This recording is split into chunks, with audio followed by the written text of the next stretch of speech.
Good afternoon, families. I am Adrienne Gilliard from the Early Learning Coalition's Inclusion Team, bringing you the family edition of Behavior Bites Tidbits. And our tidbit topic today is visual supports. Now, visual support is something that refers to a visual item, such as an object, a photograph, a sign, or a picture that is used to communicate. And visual supports enhance communication. They provide children with speech, language, and communication needs with an alternative mode of communication. And visuals can help to support structure and routine. They are also to improve understanding and avoid frustration that children can have when they are trying to interact with others. Visuals are useful for children with ASD as well as children who are typically developing. Now, we all use visuals in our daily lives to support us. And I know you're probably thinking, no, I really don't, but they come in the form of calendars, diaries or journals, and even the traffic signs that we see every day when we're driving. Visual supports include everyone, and they're helpful for everyone. And I'll give you a little fun fact. The United States Marines also uses a visual support. Their visual support comes in the form of a pair of yellow footprints. These yellow footprints are used to mark the transition from civilian life to Marine life. It also shows the soldiers how to stand at attention and what direction to go in. Every Marine in the United States has stood on a pair of yellow footprints as their visual support.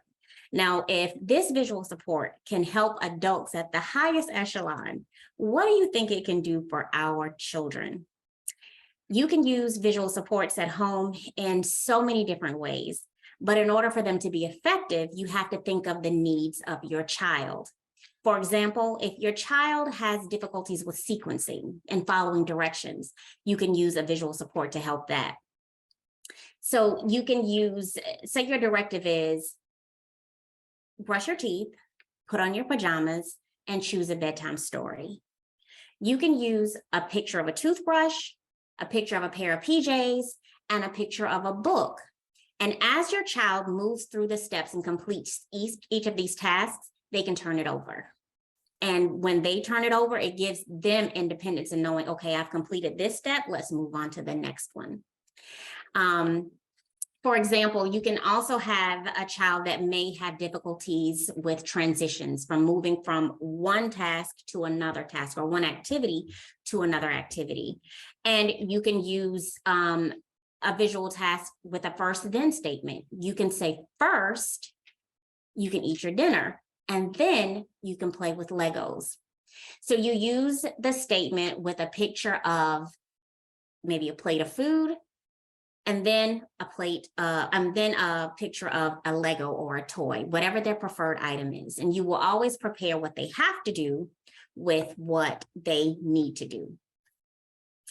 And we also have those children in our homes that have difficulties making choices. And visual schedules are also perfect for that as well. Visual supports can help them decide what games they want to play, what toys they want to play with, what they like to eat, and even down to what color t-shirt they want to wear today. We know choices is huge when it comes to challenging behaviors at home anyway. If we give them enough choice, then a lot of times, a lot of those challenging behaviors will diminish. So visual supports can help them choose the different things that they like if they have problems choosing out of too many things. And we also cannot leave out emotions. If you have pictures of happy, sad, angry, or scared faces, this will help your child to express their emotions if they can't verbally do so. And when they express themselves through these pictures, it also helps you as the parent to support your child. If they're feeling sad, you know exactly what it takes to make them feel more comfortable. When you decide to use visual supports and you decide that they'll be beneficial for your family, it's important to think about when and where you will use them. It's important for you to introduce them to your children, be consistent and continue to practice using those visual supports, and make sure that those visuals are visible and accessible at the appropriate times for your child.